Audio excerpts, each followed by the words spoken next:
नमः ओं विष्णुपादाय कृष्णपृष्ठाय भूतले श्रीमते भक्तिवेदांत स्वामिन्निति नामिने। नमस्ते सारस्वती देवे गौरवाणी प्रचारिणे निर्विशेषा शून्यवादी पाश्चात्य देशतारिणे। जय श्री कृष्ण चैतन्य प्रभु नित्यानंद श्री अद्वैत गदाधर श्रीवासादि गौर भक्त वृंद। हरे कृष्ण कृष्ण कृष्ण हरे हरे, हरे राम राम राम हरे हरे। मुखं करोति वाचालं पंगुं लंघयते गिरिं यत्कृपातमहं वन्दे श्रीगुरुं दीनतारिणम्। हरे कृष्ण। श्रीमद्भागवतम स्कंध 4 अध्याय 13 ध्रुव महाराजांचा वंश श्लोक नंबर 25।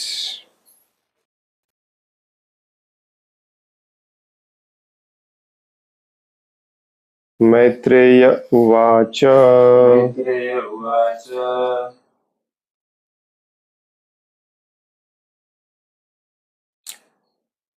अंगो अश्वमेधं राजर्षि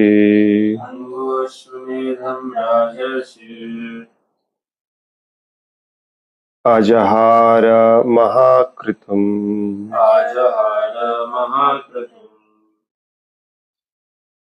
न जग्मुर्देवतास्तस्मिन् नाहुता ब्रह्मवादिभिः। मैत्रेय उवाच अंगो अश्वमेधं राजर्षे आजहार महाक्रतुम् न जग्मुर्देवतास्तस्मिन् नाहुता ब्रह्मवादिभिः। अंगो अश्वमेधं राजर्षे आजहार महाक्रतुम् न जग्मुर्देवतास्तस्मिन् आहुता ब्रह्मवादिभिः।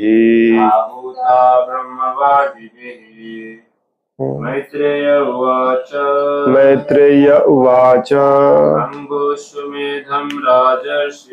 अंगोऽश्वमेधं राजर्षि आजहार महाक्रतुम् न जग्मुर्देवतास्तस्मिन् आहुता ब्रह्मवादिभिः। मैत्रेय उवाच अंगोऽश्वमेघं राजर्षि आजहार महाक्रतुम् न जग्मुर्देवतास्तस्मिन् आहुता ब्रह्मवादिभिः। मैत्रेयः उवाच श्री मैत्रेय म्हणाले,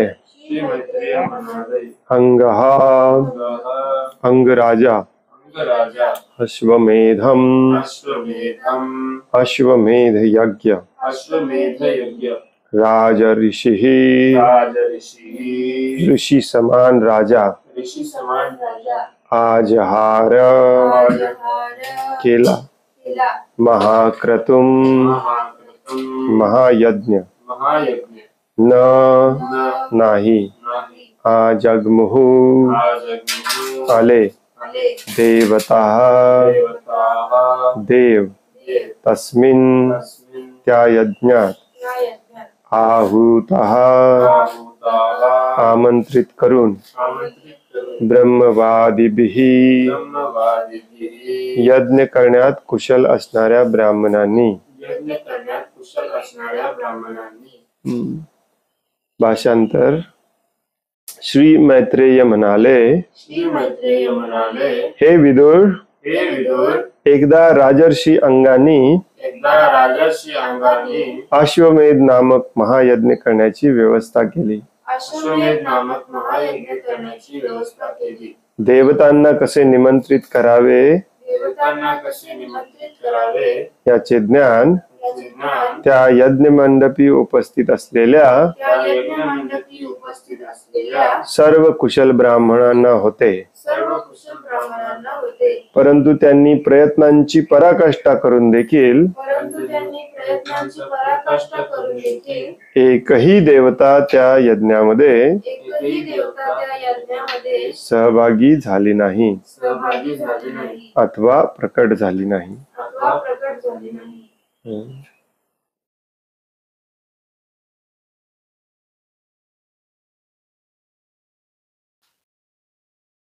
काल आपण थांबलो होतो तिथे मैत्रेय ऋषींचे प्रश्न संपले. ते प्रश्न विचारत आहेत की अंगराजा इतका महान भक्त असून त्याच्या पोटी असा पुत्र कसा काय जन्मला, आणि राजा हा सर्व श्रेष्ठ अधिकारी असून ब्राह्मणांनी त्याला शाप देऊन मारलं कसं काय.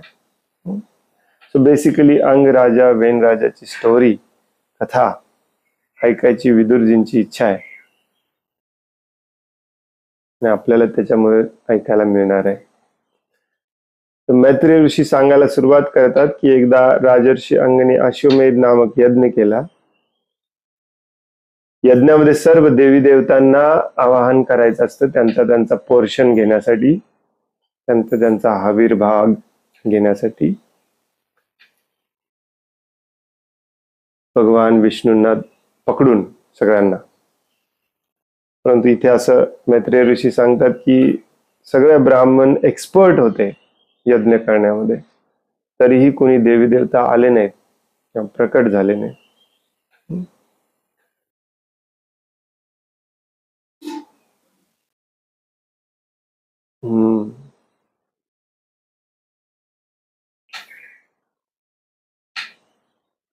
व्हेरी इंटरेस्टिंग हा मुद्दा देखील आहे.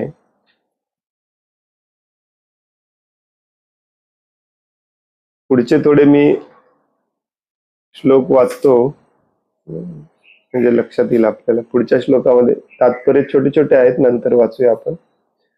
पुढच्या श्लोकामध्ये म्हणतात मैत्रेय ऋषी, यज्ञ कर्मे करीत असलेल्या त्या ऋत्विजांनी, ऋत्विज पुरोहित ब्राह्मण, नंतर अंगराजांना सांगितले, हे राजन, आम्ही यज्ञामध्ये शुद्ध तुपाच्या आहुती योग्य रीतीने अर्पण करीत आहोत, परंतु आम्ही सर्व प्रकारचे प्रयत्न करूनही देव त्यांचा स्वीकार करत नाहीत.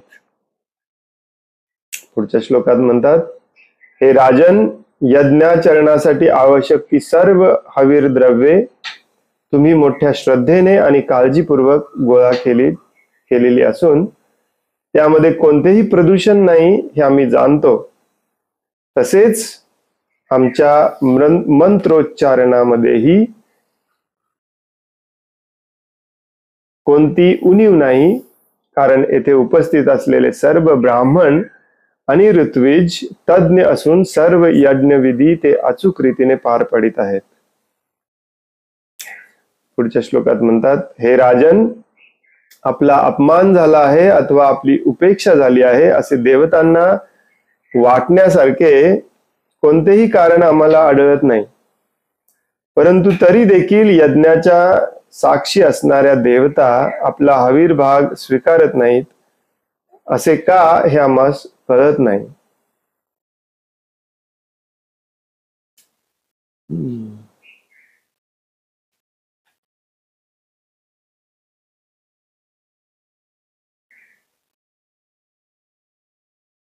एक एक स्टोरी आता उलगडत चाललेली आहे.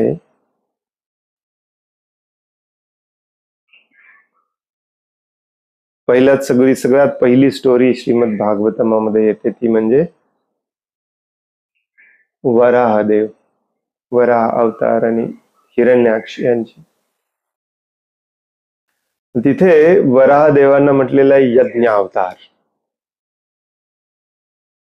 आणि भगवद्गीता भागवतम दोन्हीमध्ये हे निक्षून सांगितलं जातं की यज्ञ केल्याशिवाय आपल्याला काही मिळत नाही. ना या भौतिक जगामध्ये भौतिक सुख सुविधा मिळतात, नाही इथून सुटण्यासाठी जो आध्यात्मिक मार्ग असतो तो आपला सुलभ होतो. सगळं काही यज्ञ म्हणूनच केलं पाहिजे, कर्म देखील यज्ञ म्हणूनच केलं पाहिजे.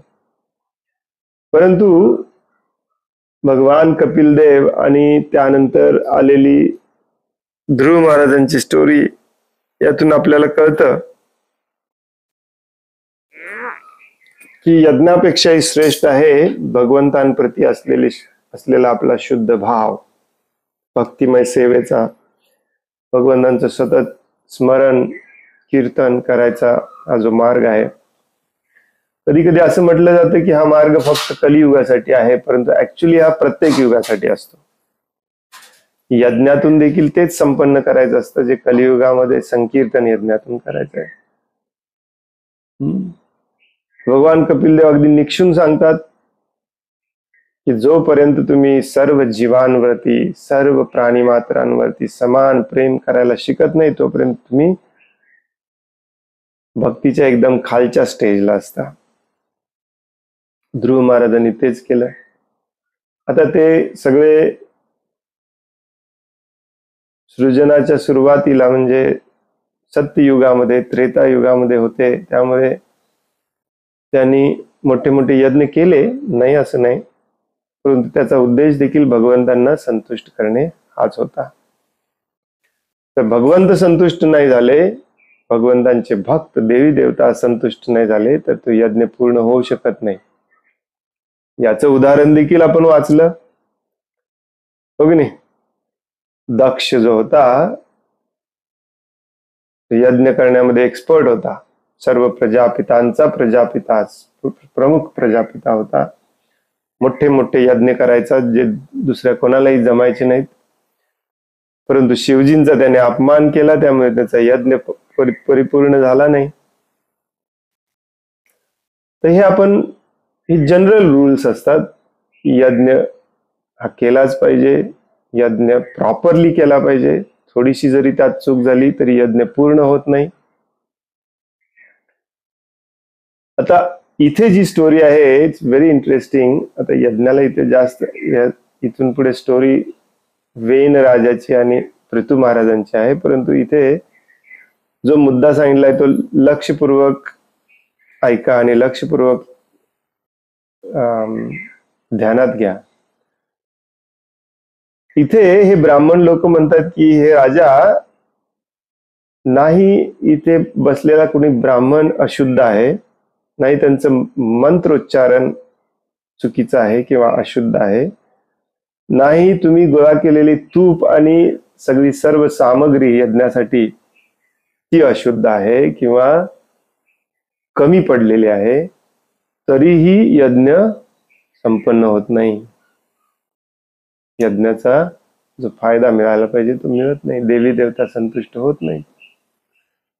तर पुढे जाऊन त्यांचा यज्ञ कंप्लीट होतो आणि राजाला पुत्र मिळतो, परंतु त्यात पण आपल्या लक्षात येईल की तो पुत्र राजाला इतका अथक परिश्रम करून यज्ञ कर्मकांड करून तो पुत्र मिळवतो, परंतु तोच पुत्र त्याच्या दुःखाचं कारण बनतो.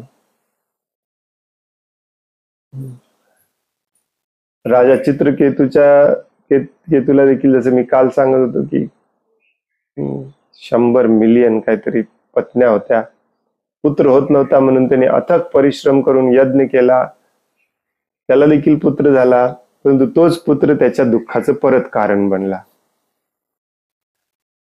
एनिवे, सांगायचा मुद्दा असा आहे की कलियुगामध्ये बघा हे सगळे लोक यज्ञ करत आहेत सत्ययुगामध्ये, आणि ऍक्युरेसी बघा यज्ञाची, अगदी ऍक्युरेट यज्ञ करतात, तरीही रिझल्टची गॅरंटी नाही. रिझल्ट मिळाला तरी तो तुम्हाला सुखच देईल याची गॅरंटी नाही. त्याचा पुत्र वेन राजा जो यज्ञातून प्राप्त होतो अंगराजाला, तोच त्याच्या दुःखाचं कारण बनतो, कारण तो एक नंबरचा बदमाश पुत्र निघतो. मग राजा वैतागतो आणि सगळं सोडून दुःखी होऊन वनामध्ये निघून जातो. हे सगळं लक्षात घेतल्यावरती तुमच्या हे लक्षात आलं पाहिजे की या कलियुगामध्ये कर्मकांडात्मक यज्ञ आपण केले नसले पाहिजेत, करूच शकत नाही.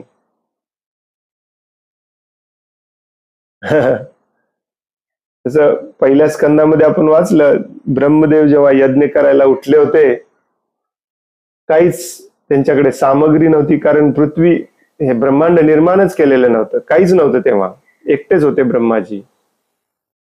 तिथे एका श्लोकामध्ये ब्रह्माजी म्हणतात की यज्ञ करायला माझ्याकडे पुरोहित पण नाहीत. तिथे प्रभुपाद सांगतात कमीत कमी 4 पुरोहित पाहिजेत यज्ञ करायला. आपल्या घरी एक पुरोहित येतो, तो पण आपल्या घरी येण्यापूर्वी ड्रेस बदलून येतो, गुटखा खातो, तंबाखू खातो, दारू पितो, घरी येऊन लोखंडाच्या पत्र्याचं होम पात्र घेऊन येतो सोबत. त्याच्यामध्ये तुम्ही विकत आणलेली अशुद्ध सगळी घाणेरडी विषयुक्त नवधान्य, भेसळ केलेलं तूप, हे सगळं घालून यज्ञ करतो. ओम राम रेम काय म्हणतो त्याचं त्यालाच माहिती नसतं. उगीच लोक ऐकतात म्हणून उगीच काहीतरी तेच तेच तेच मंत्र रिपीट करत असतो. तुम्हाला वाटतंय हा यज्ञ सफल होणार आहे? यज्ञ, तपस्या, अगदी पूजा अर्चना विधी देखील कलियुगामध्ये सफल होणार नाही म्हणून सांगितलेलं आहे. कलियुगामध्ये फक्त हरिनाम संकीर्तन एकमेव सफल होणार. हे सांगायला चैतन्य महाप्रभू आले, हे सांगायला श्रील प्रभुपादांनी जीवाचा खटाटोप करून पूर्ण जगभरामध्ये सेंटर निर्माण केली, आणि आता त्यांच्याच सेंटरमध्ये पुन्हा यज्ञ केले जातात. आम्ही 1-2दा विचारल्यावरती हे हिरो लोक यज्ञ करणारे, प्रभुपादांच्या सेंटरमध्ये यज्ञ करणारे हिरो लोक मला सांगतात की प्रभुपाद त्यांना आदेश देऊन गेलेत म्हणे की मी गेल्यानंतर बाकीच्या वेदांचा पण अभ्यास करा आणि तुम्ही वेदांना पुन्हा, वेदांमधल्या सगळ्या क्रियांना वगैरे पुन्हा प्रस्थापित करा. कुठं लिहिलंय प्रभुपादांनी? उलट हजारो ठिकाणी लिहिलेलं आहे की हे सगळं युजलेस आहे, करू नका, हो की नाही? हे परफेक्ट एक्झाम्पल आहे अंगराजाचं. सगळं परफेक्ट करून देखील कर्मकांड जे तुम्ही करता त्यातून जो रिझल्ट मिळणार आहे ते तुमच्या दुःखाचंच कारण बनतं. कारण कर्मकांड म्हणजे भौतिक काहीतरी मिळवण्यासाठी केलेला यज्ञ. मग भौतिक गोष्ट तुम्हाला काहीही मिळव त्याच्यामधून, तुम्हाला दुःखच देणार शेवटी. मग यज्ञ करायचंच कशाला? नाही कलियुगामध्ये यज्ञ अलाउड आहे, नाही सत्ययुगामध्ये यज्ञ अलाउड होता, परंतु तेव्हा करता येत होतं म्हणून लोक करत होते. सत्ययुगामध्ये देखील सगळ्याचा त्याग करून फक्त तुम्ही भगवंतांचं स्मरण केलं असतं तरी चाललं असतं, चालतं. ध्रुव महाराजांनी तेच केलं, हो की नाही? कपिल देव तेच उदाहरण देऊन गेले. तर ही खूप महत्वाची गोष्ट आहे. इथे जे सांगतायत ना हे 4-5 श्लोकामध्ये आपण आज वाचलं, कारण बघा इथे हे ब्राह्मण लोक म्हणतात की आम्ही यज्ञामध्ये शुद्ध तुपाच्या आहुती योग्य रीतीने अर्पण करीत आहोत. आज कलियुगामध्ये शुद्ध तूप तुम्ही कितीही प्रयत्न केला तरी तुम्हाला मिळणार नाही जर तुमच्या स्वतःच्या गायी नसतील तर. तुमच्या स्वतःच्या जरी गायी असल्या तरी त्या गायींवरती जर तुम्ही अत्याचार करून दूध काढत असाल तर ते तूप देखील शुद्ध नसतं. शास्त्रामध्ये स्पष्ट लिहिलेलं आहे, ज्या गायीवरती अत्याचार करून, गायीच्या वासरावरती अत्याचार करून दूध घेतलं जातं त्या दुधामध्ये पापच पाप मिक्स असतं सगळं. इथे तर राजा शुद्ध तूप घेऊन आले होते. ते म्हणतात की तुम्ही मोठ्या श्रद्धेने आणि काळजीपूर्वक हवीर द्रव्य गोळा केलेले आहेत. भरपूर काही आहुती देण्यासाठी लागतं. 9 प्रकारचे धान्य लागतात, ते स्वतःच्या कष्टाने पिकवलेले असावे लागतात. ऑफकोर्स राजा स्वतः पिकवत नव्हता, परंतु राजा प्रजेच्या कडून ते घेऊन प्रजेच्या सुखासाठी यज्ञ करायचा. त्यामुळे ते सगळं कष्टाने आणि प्रामाणिकपणे पिकवलेले धनधान्य असायचं. आणि हे सगळं भगवंतांच्या कृपेने मिळालेलं आहे, ते भगवंतांना अर्पण केलं पाहिजे, हा यज्ञाचा प्रमुख उद्देश असायचा. आज आपण कशाला यज्ञ करतोय माहिती नाही, कशा प्रकारचा यज्ञ करतोय माहिती नाही, चालली फालतूगिरी सगळी. याची पूजा त्याची पूजा. यज्ञ खूप लांबची गोष्ट आहे, आपल्याला पूजा देखील व्यवस्थित करता येत नाही. विकतची आणलेली केमिकल घातलेली उदबत्ती आपण 3-4 लावतो, गोल गोल फिरवतो आणि ठेवतो. ना त्याच्यात शुद्धता आहे ना प्रामाणिकपणा आहे. आणि त्याचबरोबर ब्राह्मण लोक म्हणतात की आमच्या मंत्रोच्चारणामध्येही कोणतीही उणीव नाही. कुठे ब्राह्मण आहे सांगा आज जो परफेक्टली असं मंत्रोच्चारण करू शकेल, करतो?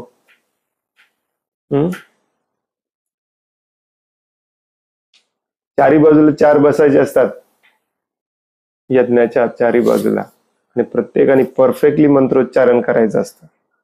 त्याला एक सिक्वेन्स असतो, ते मंत्र दिलेले आहेत वेदांमध्ये. ही जी हवन सामग्री आणि हवन कुंड जे असतं ते कसं निर्माण केलं पाहिजे, त्याची दिशा काय असते, त्याचं डायमेन्शन काय असतं, त्याचं मोजमाप काय असतं, सगळं दिलेलं आहे वेदांमध्ये. ते वाचून तसं करायची देखील आपली इच्छा नाही, उगी टाइमपास म्हणून आपण काहीतरी करतो. आजचा ब्राह्मण काकेमध्ये घेऊन जातो पत्र्याचा होमाचं भांड.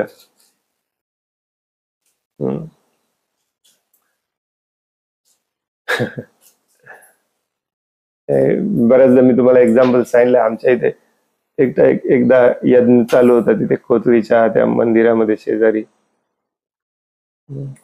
कलश स्थापनेबद्दल काहीतरी चालू होत. अगदी सुरुवातीला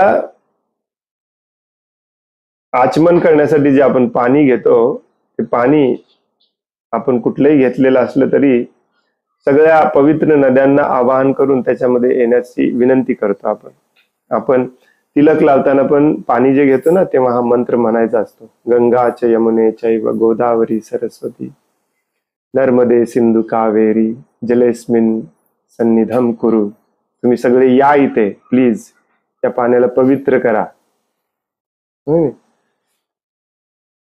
ओम काय म्हणतात ते, ओम अपवित्र पवित्रो वा सर्वावस्थाम गतोपि वा. मंत्र म्हणायचे असतात पवित्रतेसाठी. आपल्याला पण म्हणायला सांगितलेत, कधी आपण म्हणतो कधी म्हणत नाही तिलक लावताना.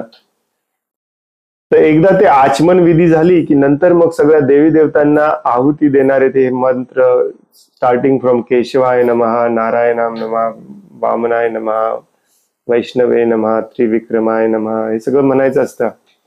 परंतु तो ब्राह्मण 2 तास यज्ञ चालू होता. 2 तासानंतर पण शेवटी मध्ये आधे 5-6-10 वेळाला मी तेच ऐकत होतो, लाऊडस्पीकरवरती लावलेलं, गंगाच्या यमुनेचे म्हणतच होता तो.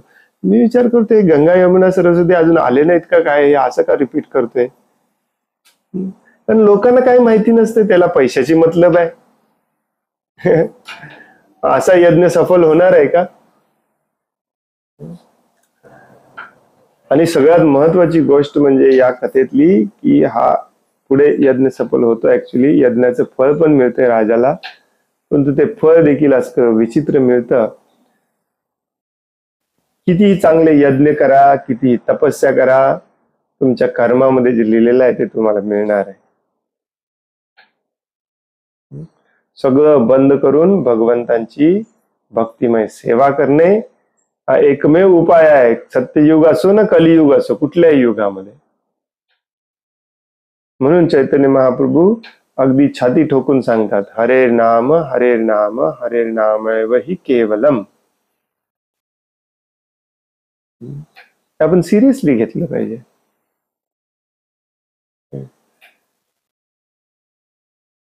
जिथे मी मगाशी सांगत होतो ब्रह्मदेवांचं उदाहरण दिलेलं आहे, ब्रह्मदेव यज्ञ करायला येतात, उठतात, काहीच नसतं, तिथे तात्पर्यामध्ये प्रभुपाद सांगतात कलियुगामध्ये तुम्हाला कोणी यज्ञ करताना दिसला तर लक्षात ठेवा तो ब्राह्मण तुम्हाला लुटायला आलेला आहे, दुसरा कुठला उद्देश नाही, त्याची उपजीविका चालवतोय त्याच्यावर. मग आपले भक्त लोक देखील तेच करतात. आजकाल ऑनलाईन यज्ञ करतात. तुमचं नाव आणि तुमचं गोत्र पाठवा तुमच्या आणि 5,001 रुपये पाठवा. महानरसिंह यज्ञ आम्ही तुमच्या नावाने वृंदावन मध्ये करतो, मायापूर मध्ये करतो. इस्कॉन वृंदावनच्या मंदिराच्या वेबसाईट वरती याची ऍडव्हर्टाईज केली जाते, इस्कॉन वृंदावनच्या चॅनल वरती याची ऍडव्हर्टाइजमेंट केली जाते. किती खालच्या पातळीला गेलेला आहे आपण बघा, पुन्हा पुन्हा रिपीट करून सांगितलेलं असताना देखील.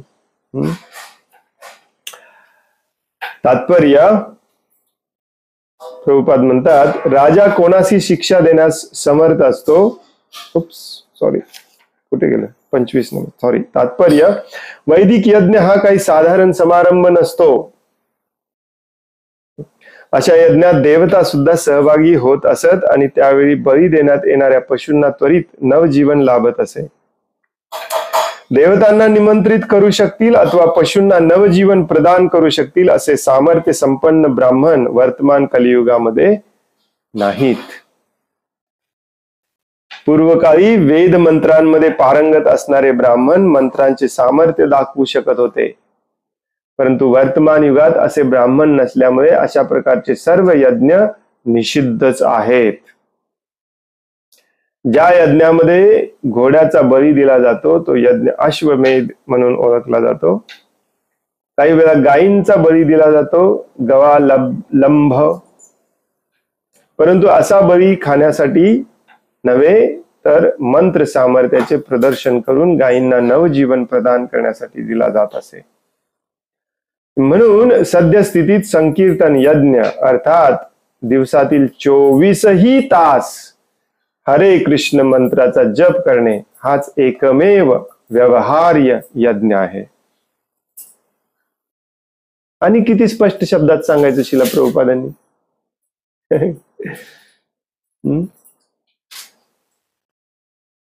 4 बुक इकडे तिकडे युट्यूब वर शिकून आलेले हे आपले ब्रह्मचारी लोक यज्ञ करतात. पैसा प्रतिष्ठा कमवणे दुसरा कुठलाही उद्देश नाही. प्रभुपादांनी स्पष्ट सांगितलेलं आहे इथे. सध्या स्थितीत संकीर्तन यज्ञ अर्थात दिवसातील 24ही तास हरे कृष्ण मंत्राचा जप करणे हाच एकमेव व्यवहार्य यज्ञ आहे. व्यवहार्य म्हणजे प्रॅक्टिकल यज्ञ आहे. बस. आता काही काही मूर्ख लोक लगेच उठतात म्हणतात मग प्रभुपादांनी पण यज्ञ केला. कधी केला प्रभुपादांनी यज्ञ? कुणाला माहिती आहे? दीक्षेच्या वेळेला आणि विवाहाच्या प्रसंगाला. आणि प्रभुपाद समजावून सांगतात की याचा उद्देश एकच आहे की तिथे अग्नीला बोलवून अग्नीची साक्षी घेऊन आपल्याला काही वचन द्यायचे, गुरुला वचन द्यायचे, पत्नीला, पतीला, बस तेवढाच उद्देश आहे. त्या यज्ञाचा हा उद्देश नव्हता की त्याच्यामध्ये काहीतरी आहुती द्यायची आहे आणि देवी देवतांना बोलवून ते घ्या म्हणून सांगायचंय आणि त्याच्या बदल्यात आम्हाला काहीतरी द्या म्हणून सांगायचंय. नो, सिंपल पद्धती प्रभुपादांनी सांगितली की थोडी चंदनाची, थोडी तुळशीची वगैरे काट्या लाकडं घ्या, शुद्ध तूप मिळालं तर घ्या, अग्नी प्रज्वलित करा आणि ब्रह्मसंहिता म्हणा. कारण तुम्हाला दुसरं कुठलं मंत्र म्हणायची तुमची लायकी पण नाही आणि तुम्हाला येत पण नाही. ब्रह्मसंहिता म्हणा आणि ब्रह्मसंहिता म्हणून झाल्यानंतर त्या अग्नीच्या साक्षीने गुरुला वचन द्या की उद्यापासून मी 4 नियमांचं पालन करणार आहे आणि कमीत कमी 16 माळा जप करणार आहे, जेणेकरून ते तुम्ही वचन तोडणार नाही. सेम लग्न समारंभाचे. बाकी कुठलाही यज्ञ नाही प्रभुपादांनी कधी सांगितलाय ना, कधी केलाय ना, कधी त्याची पुष्टी केलेली आहे. हजारो प्रकारचे यज्ञ करतो आपण. युजलेस.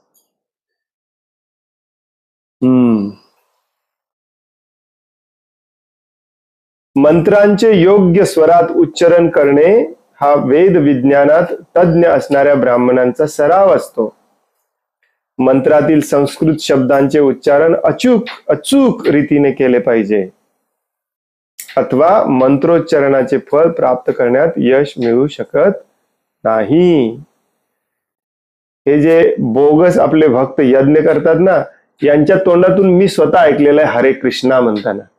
त्याला कृष्ण म्हणता येत नाही, कृष्णा म्हणतो आणि हा यज्ञ करतो. It's very interesting. एक भक्त आहेत, त्यांनी संस्कृतमध्ये पीएचडी केली आहे. PhD, doctorate. परंतु बोलताना त्यांना आ म्हणायची पुन्हा सवय आहे. इन दी महाभारता थोडीच असतं. इन दी कलियुगा अर्जुना भीमा. का? कारण प्रभुपादांनी इंग्लिश मध्ये शेवटी ए लिहिलेलं आहे. पण ते ए आणि ए वरती लाईन, याच्यामध्ये फरक आहे. अभ्यास करायचा. अरे तू पीएचडी केला, कशाला पीएचडी केला? लोकांना फसवण्यासाठी. हे कलियुगाचं लक्षण आहे. कलियुगामध्ये धर्म, धार्मिक विधी आणि धार्मिक माणसं, ज्याला आपण साधू म्हणून स्वीकारतो, हे सगळ्याचा एकच उद्देश आहे, लोकांना फसवणे, लोकांना एक्सप्लॉइट करणे, लोकांचं शोषण करणे.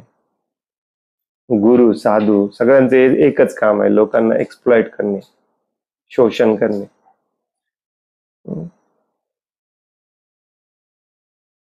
आजपर्यंतच्या इतिहासामध्ये प्रभुपाद पहिले आचार्य असे आहेत, त्यांनी ही भागवतम भगवद्गीता वाचनाची पद्धती आपल्याला दिली आहे, की बसून सगळ्यांनी श्लोक म्हणायचा, श्लोकाचा एक एक शब्द म्हणायचा, शब्दाचा अर्थ म्हणायचा, मग नंतर भाषांतर म्हणायचं, नंतर त्यांचं तात्पर्य वाचायचं आणि मग चर्चा करायची.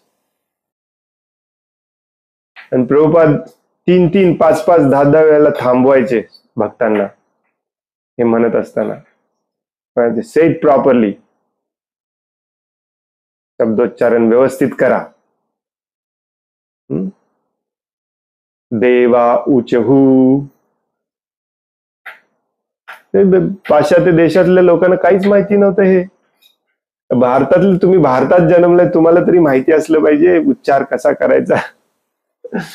ऑफकोर्स कलियुगामध्ये याची कशाची गरज नाही आहे, परंतु ऍटलिस्ट भगवंतांचं नाव तरी व्यवस्थित घ्या. कृष्ण, कृष्णा नाही, कृष्ण.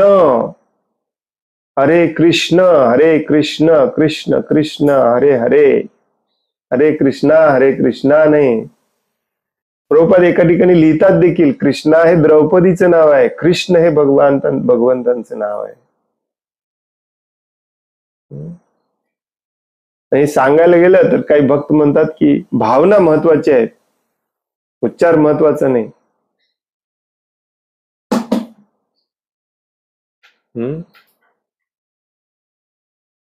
ऑफकोर्स सगळ्यांना हे गरजेचं नसतं, परंतु जे प्रचारक आहेत त्यांनी तरी थोडस हे लक्षात ठेवलं पाहिजे.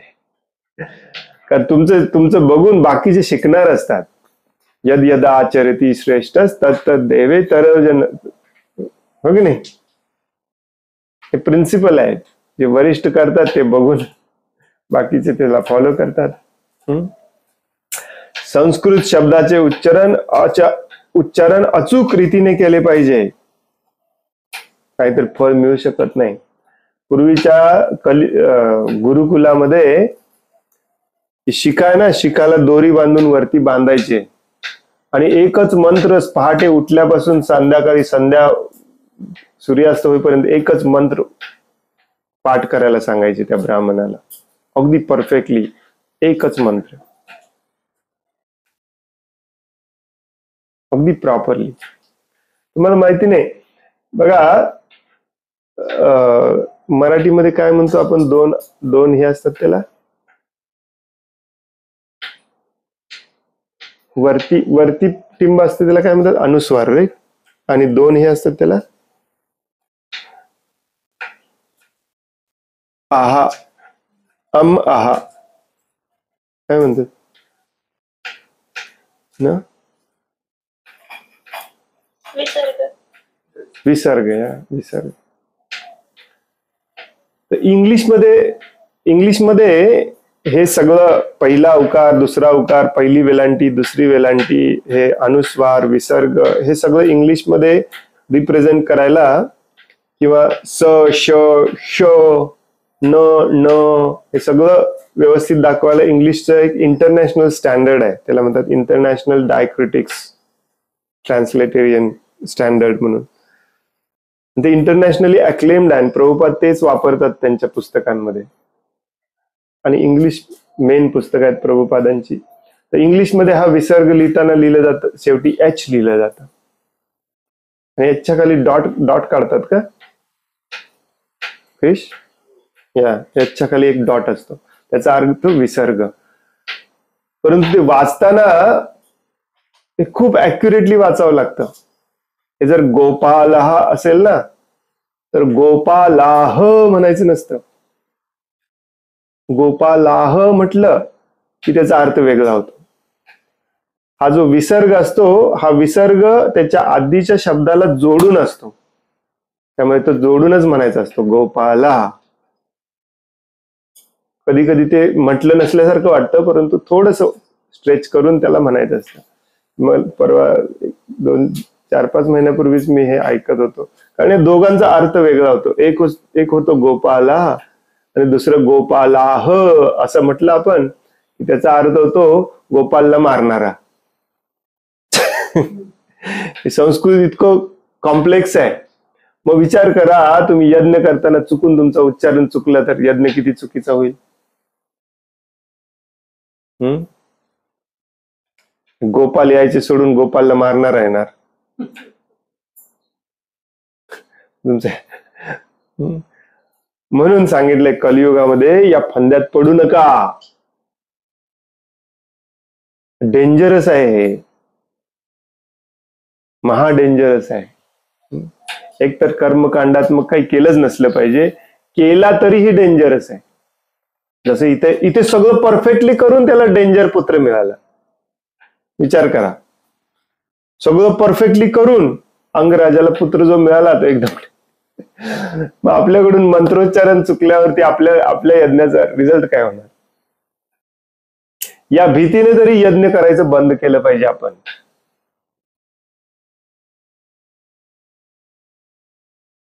जे आचार्याने सांगितलंय. आणि भागवतम सांगतं की तुमची जरी काही भौतिक इच्छा असेल तरी भगवंतांकडे जावा. कशाला यज्ञ करत बसलाय? मग आपले काही भक्त लोक म्हणतात, मग आम्ही नरसिंहदेवाचाच यज्ञ करतोय, आम्ही कुठल्या देवी देवतांचं करत नाही. प्रभुपादांनी सांगितलं नरसिंहदेव तुम्हाला प्रोटेक्शन देतात, बस. सगळ्यांना नरसिंहदेवच आवडतात, दुसरे कुठले देव आवडत नाही. वराहदेव कोणाला आवडत नाही. मत्स्य कूर्म अवतार वामन देव कोणाला आवडत नाही. नरसिंहदेव सगळ्यांना आवडत. इथे एक बाजूला एक नरसिंह कवच बांधतील, गळ्यात एक बांधतील, पायाला एक बांधतील, नरसिंहदेवाचा यज्ञ करतील. का? राधा माधवसाठी नको करायला यज्ञ? नरसिंहदेव थोडीच तुमचं भौतिक प्रोटेक्शन करणार आहेत. मरायचं चुकलं नाही कोणाला, इथे सगळे मरणार आहेत. आणि कलियुगामध्ये तर भयानक परिस्थितीमध्ये मरणार आहेत. कितीही यज्ञ कराय नरसिंहदेवांचं.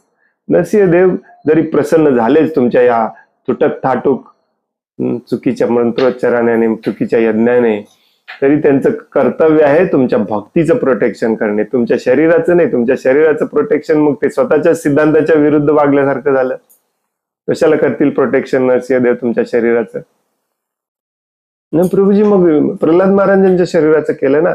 प्रल्हाद महाराजांच्या शरीराचं केलं कारण प्रल्हाद महाराज एक महान भक्त होते आणि त्याच्या पुढे ते 34,000-28,000 वर्ष भक्तिमय सेवा करणार होते, म्हणून केलं. तुम्ही काय करणार आहे? नातवंडांची खेळायला तुम्हाला अजून 4 वर्ष पाहिजेत, म्हणून तुम्ही नरसिंहदेवाचा यज्ञ करताय. नरसिंहदेव याच्यासाठी थोडीच आहेत. सगळे फालतूचे कन्सेप्ट निर्माण केले आपण.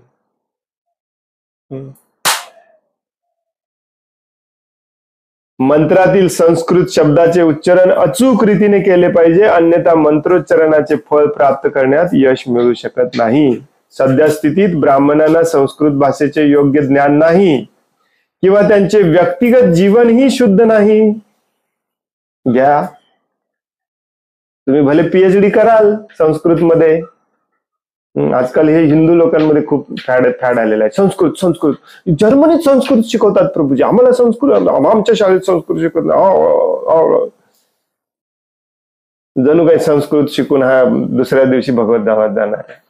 अरे हृदय शुद्ध करायला लागतं, संस्कृत गरजेचं नाही आहे. जसं माताजी काल प्रश्न विचारत होत्या, काय गरजेचं आहे? संस्कृत जरी परफेक्टली शिकला तरी तुमच्या शापाला, तुमच्या आशीर्वादाला, तुमच्या मंत्राला कोणी सिरियसली घेणार नाही, कारण तुमचं हृदय शुद्ध नाहीये. ब्राह्मण हा ब्राह्मण असावा लागतो. ब्रह्म जानाति इति ब्राह्मण. नुसतंच संस्कृत शिकला तर त्याला काय म्हणतात?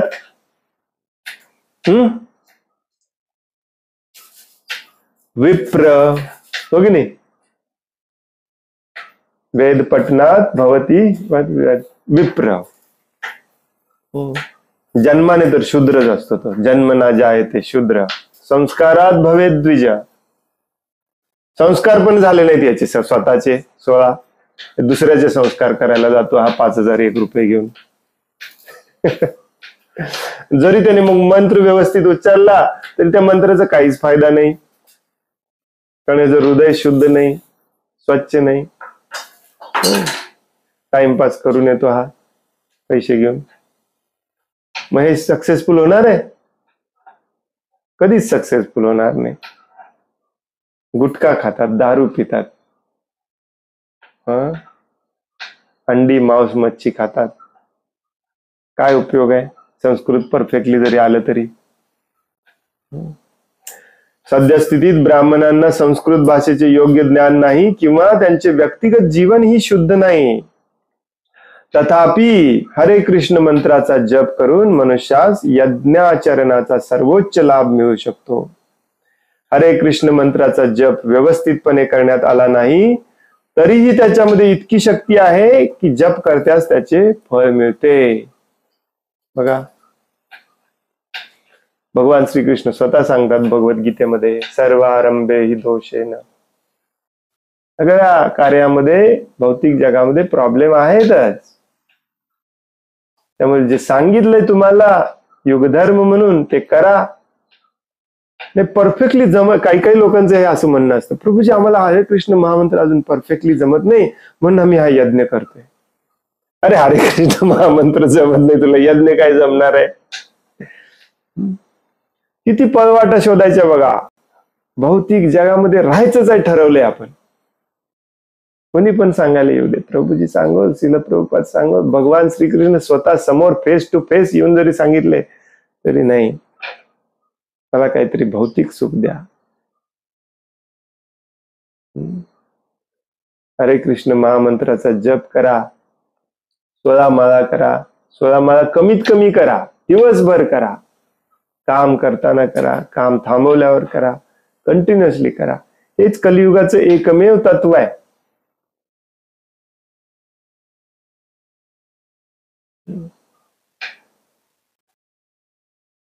दुसरं कुठलाही कसल्याही पद्धतीचा लाभ देणार नाही आपल्याला. आणि हेच तुम्हाला शुद्ध करतं, दुसरं काही शुद्ध करणार नाही.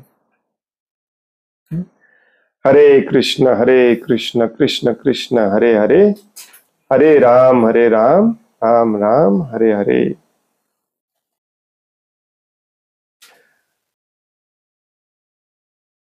येथे सूचित केलेले आहे की ऋत्विजांनी देवतांची उपेक्षा केल्यास देवता आपला यज्ञभाग स्वीकारत नाहीत. सगळे ब्राह्मण म्हणतात राजाला की आपला अपमान झालाय किंवा आपण उपेक्षा केली आहे असं देवतांना वाटण्यासारखं आम्ही काही केलेलं नाही, आम्हाला आढळत नाही. तरी पण देवता काय येत नाही काही कळत नाही आम्हाला.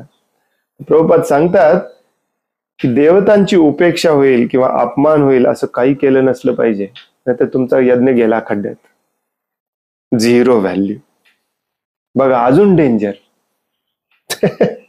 एक तर मंत्र स्टिक पाहिजे, मन हृदय शुद्ध पाहिजे, शुद्ध ब्राह्मण पाहिजे, तूप शुद्ध पाहिजे, सगळी सामग्री शुद्ध पाहिजे, आणि वर काळजी घेतली पाहिजे एकाही देवतेला उलट सुलट काही झालं नसलं पाहिजे, कुणाचा अपमान झाला नसला पाहिजे, उपेक्षा झाली नसली पाहिजे, सगळ्यांना समान मान सन्मान दिला पाहिजे, सगळ्यांना बोलवलं पाहिजे, सगळ्यांना समान भाग दिला पाहिजे.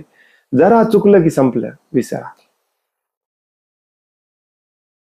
त्याचप्रमाणे प्रभुपाद पुढे सांगतात, त्याचप्रमाणे भक्तिमय सेवेत सेवा अपराध नामक दोष उद्भवू शकतात. मंदिरामध्ये राधाकृष्ण मूर्तींची अर्चना करण्यात मग्न असणाऱ्या भक्तांनी असे सेवा अपराध टाळावेत. या सेवा अपराधांचे विश्लेषण भक्ती रसामृत सिंधू या ग्रंथामध्ये केलेले आहे. श्री मूर्तींची सेवा करीत असल्याचा आपण केवळ देखावा करून सेवा अपराध टाळण्याची काळजी घेतली नाही तर आपल्यासारख्या अभक्तांकडून राधाकृष्णांच्या आर्च विग्रह सेवेचा स्वीकार करणार नाहीत.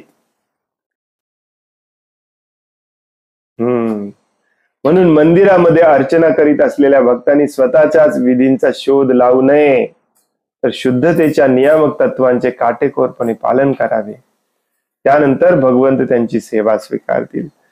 आपल्याला जे करायला सांगितलंय त्याच्यामध्ये देखील शुद्धता पाहिजे. जे आपण पूजा आरती करतो, जप करताना देखील शुद्धता पाहिजे. जप करताना पण होतात नाम अपराध.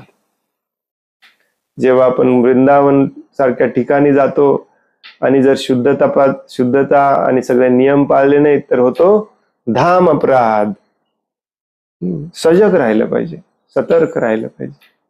ऑफकोर्स कलियुगामध्ये हे जे नाम अपराध, सेवा अपराध, धाम अपराध जे आहेत ते एकदम सिंपल शब्दामध्ये तुम्हाला दिलेले आहेत. बस त्याची काळजी घ्या, संपलं. हे यज्ञ करण्या एवढं अवघड नाही आहे. भक्ती रसामृत सिंधू वाचा, तुम्हाला तिथे दिलेला आहे. Number 1, number 2, number 3. हो की नाही? आंघोळ केली पाहिजे, भगवंतांकडे पाय करून बसलं नसलं पाहिजे,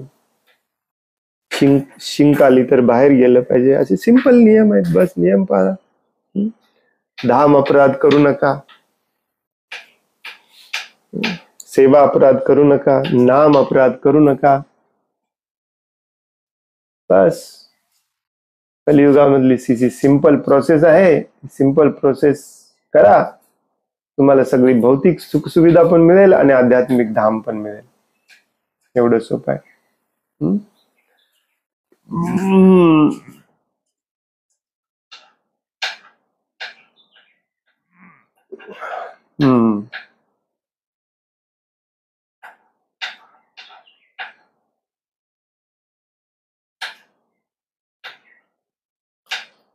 हरे कृष्ण. थांबूया इथं. मग राजा प्रश्न विचारतो की माझ्याकडून काही पाप कर्म झालेलं आहे. सगळं काही व्यवस्थित असेल तर यज्ञाचा जो होस्ट असतो, काय म्हणतात त्याला,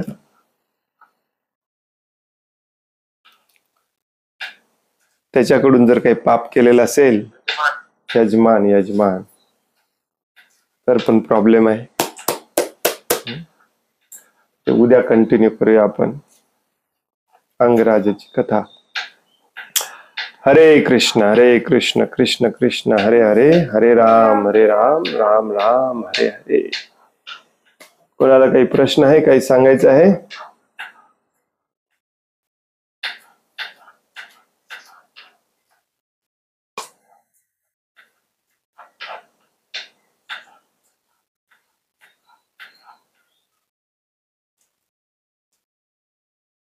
एक प्रश्न आपल्या मनात आला पाहिजे की हरे नाम वही केवलम असेल तर मग विग्रह पूजा का करायची आणि धाम यात्रा वगैरे का करायची?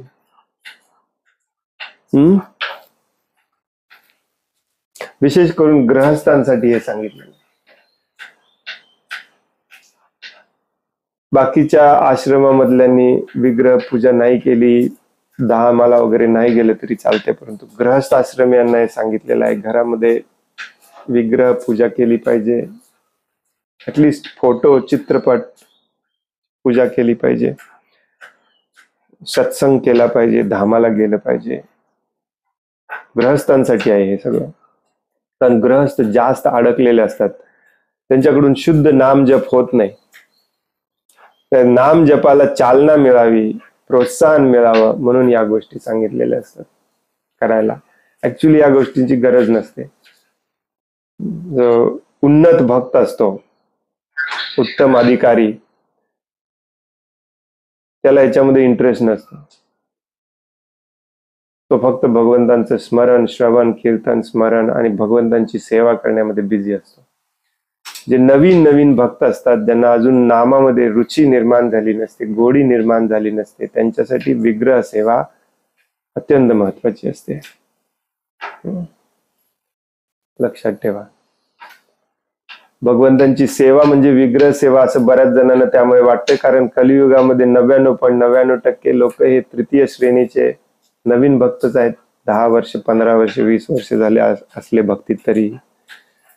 खरी भगवंतांची सेवा असते भगवंतांच्या भगवद्गीता भागवतांचा प्रचार करणे, सर्व जीवांपर्यंत पोहोचवणे. त्याच्यासाठी मंदिरातली आरती चुकवली तरी चालते. हे प्रिन्सिपल असते, हे तत्वज्ञान असते. परंतु त्याच्यासाठी तुम्ही 24 तास हरिनामामध्ये मग्न असलं पाहिजे. आणि जो 24 तास हरिनामामध्ये मग्न राहत नाही, त्याच्यासाठी विग्रह सेवा, धाम यात्रा अशा गोष्टी सांगितल्या जातात, त्याला प्रोत्साहन देण्यासाठी, नामामध्ये रुची निर्माण करण्यासाठी. हरे कृष्ण. हरे कृष्ण प्रभू, दंडवत प्रणाम. हरे कृष्ण, दंडवत प्रणाम. प्रभूजी, आपण 4-5 दिवसापूर्वी भागवतामध्ये चर्चा केली की आपल्याला 2 विधी सांगितल्यात, एक भागवत विधी आणि एक नारदीय पंचरात्र विधी. म्हणजे नारदीय पंचरात्र विधी म्हणजे आपण ते वर्शिप वगैरे करतो, अर्चना, पूजा. आणि भागवत विधी म्हणजे श्रवण, कीर्तन ही प्रोसेस. तर जे आचार्य म्हणजे नारद मुनींनी नारदीय पंचरात्र विधी आपल्याला सांगितली, परंतु नारद मुनी स्वतः ह्या विधीचा म्हणजे असं काही उल्लेख येत नाही की करतायत. ते तर भागवत विधीचाच जास्त प्रचार करतात दिसतात. तर त्याविषयी सांगा थोडं. तेच मी जसं मगाशी म्हणालो, हे सगळं गरजेचं असतं ग्रहस्थांना.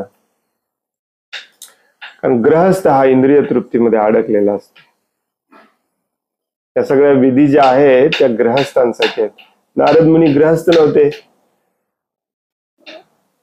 आणि गृहस्थ असून जरी तुम्ही 24 तास जर भगवंतांच्या सेवेमध्ये असाल, तुम्हाला पण काही गरजेचं नसतं.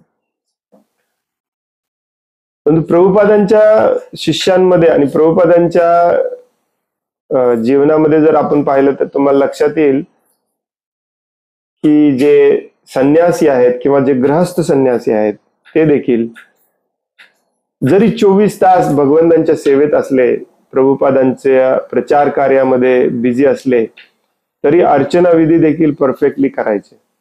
कारण प्रभुपादांनी सांगितले की हे अर्चना विधी जी आहे, तुम्ही जरी उन्नत भक्त असला तरी तुम्हाला हे नवीन भक्तांसाठी आकर्षित करण्यासाठी ही अर्चना विधी परफेक्टली करायची.